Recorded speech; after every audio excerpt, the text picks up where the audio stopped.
আহা পেদে কি আরাম। পাদ বিভিন্ন ধরনের হয়, যেমন পাদকে ইংলিশে বলা হয় FART ফার্ট।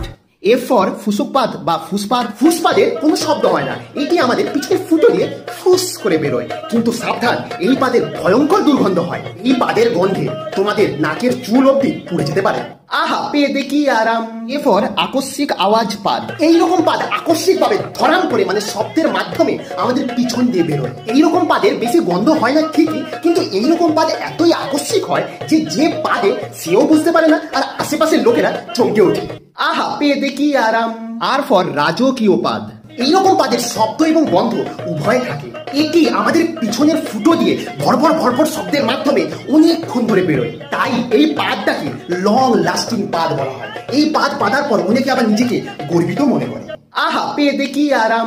ই ফর থলথলে পাদ। এরকম পাদ খুবই বাজে। এই পাদের না শব্দ থাকে না গন্ধ থাকে। এটি সাধারণত আমাদের পেট খারাপের সময় আমাদের পিছনের ফুটো দিয়ে বেরোয় এবং পাদের সাথে সাথে হাবুও বেরিয়ে যায়। মানে এক কথায় যাকে বলে সালা পাতে গিয়ে হেগেই দিল। আহা পেদে কি আরাম। হাস্যকর হলেও সত্যি কথা।